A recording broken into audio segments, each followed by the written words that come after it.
Welcome back to another episode of Doing Philosophy. Our focus is epistemology in the continuation of our series, our course on epistemology.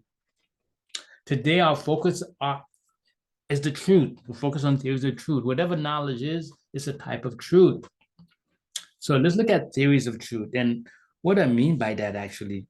How do you define the word truth? What's the definition of truth? So, what is truth, you may say? And that's a big question. And I would say that a lot of people, some people call it an illusion, it's not real, and things of that nature. That's wonderful when you're doing some philosophy or you challenge some scientists with the string theory of string, the ultimate reality made of strings. But day to day, we need the concept of truth. The mind cannot function without the truth. You can't live your life without some sense of truth. So I want to begin by looking at the concept of truth, by looking at my working definition. As I look at all the theoretical constructs, how people discuss truth, this is my working definition of the word truth. When it's used properly, some people try to convince you it's an illusion, but they need you to understand truth, as I define it here, for you to accept it that it is an illusion. If truth is an illusion, you couldn't even know that it is truly an illusion.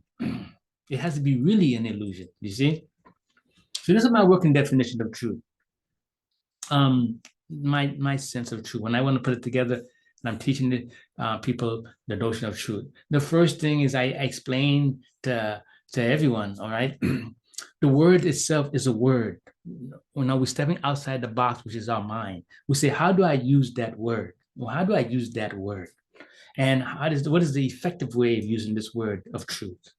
So the first thing I bring forth, all right, is the idea is this. Inside our minds, we have lots and lots of information. When we codify that information, we call it ideas. Okay, this idea, that idea, that idea. That's information that's been codified, right? Information about my house, information about my work, information about my friend. We just call these ideas. There are different types of ideas. An idea can be true or false. There's a Lamborghini in my driveway is an idea. It can be true or false. Truth value, it can have a truth value.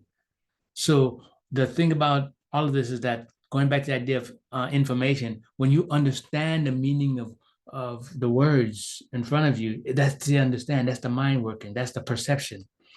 Then to assign the truth value to it takes another step. So when we say that information, there's a Lamborghini in my driveway, it's true, we have an attitude towards it. We have a conviction. We're convinced it's true. I might be convinced it's false because I know my driveway and there's no Lamborghini there. All right. So you might be convinced it's true, but maybe you trust me in my words and things like that. So you just take it to be true by trust, the concept of belief, right? So we become convinced that certain information in our head happens to be true or false. That's one aspect of the concept of truth. Another thing is that truth is abstract. You see, language itself is abstract. When I say there's a Lamborghini in my driveway, that's information and that is abstract. It's real, but it doesn't really exist. If you look at the physical car, right? You look at a physical car. Better yet, I have a watch here, right? I have a watch, right? This watch is in my hand, right? So the watch is real, it's in fact is here. But my idea of the watch as information in my head is an abstract entity. The abstract entity, the information in the watch, never change what they are. They are two different types of things. Language is abstract, similar to mathematics.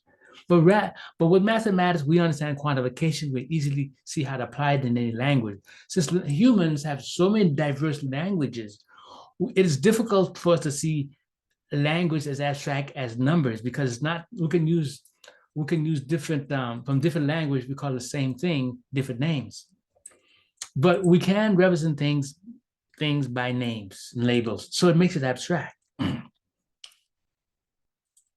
This watch is physical, it's a fact, but the language it's expressed in is an abstract entity. Truth belongs to the world of the abstract. It's not a fact in any way. This is in fact a watch, but the truth is not a fact. Not now, not ever. okay?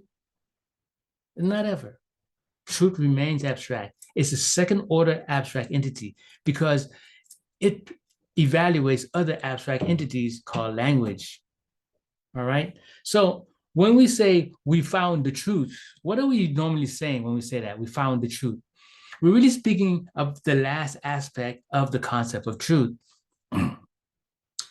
We're saying that this word, which is a property of ideas, and someone has if the conviction is justified, we have to understand it's abstract. When we say we found the truth, what we're saying is that we have found the evidence that support our claim. There is a watch in the room, or there's a watch in his hand. I look, oh, I see that. It's true. That means the idea I've had that there is a watch in Alan's hand is true now because I've observed it. So I'm using the word properly. My ideas has been confirmed, okay? An indicator of what is real. An indicator of what is real. And that's my most vague and obscure way to talk about the truth. When I use the word properly, whatever I'm calling true, there's a Lamborghini in my driveway, there's a watch in my hand, whatever I'm calling to be true, those words are good descriptors of what is real. Now I'm giving an example that are physical, but truth can occur in any domain. If you looked at my video on metaphysics, my workshop on metaphysics, I discussed this. So truth can work on any domain. So I'm looking at good examples are physical examples, all right? But we could look at truth in a movie, truth in a novel, truth in a video game, truth in dreams, truth in a belief system like Buddhism. So truth can occur within any domain of discourse. You figure out the parameters and you understand truth within that domain of discourse, right? So this is my working definition of truth. And when I apply it, I allow me to view everyone else's definitions, all the philosophers and even ordinary folks, or even scientists. When people like give me some talk and they seem to have a different sense of truth than the common sense view, I can evaluate what they're saying. I'm speaking to religious people that's have a view of reality I'm not even familiar with at all. I codify their sense of truth and see if there's a consistency in what they're telling me, right? Without judging their ideas as right or wrong. This is my working definition.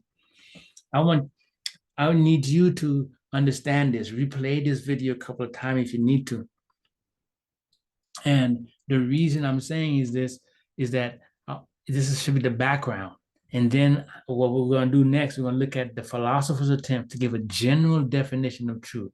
I'm not even claiming what's in front of me is a general definition of truth, but it is a general analysis of all truth I've encountered and is very useful in day-to-day life. So right now, I'm going to take a break, and then we're going to come back and we're going to look at the philosopher's classical, within epistemology, the classical definition of truth that philosophers have put forward to clearly define truth, because indicated what is real for many philosophers, they'll say, oh, that's too vague and obscure.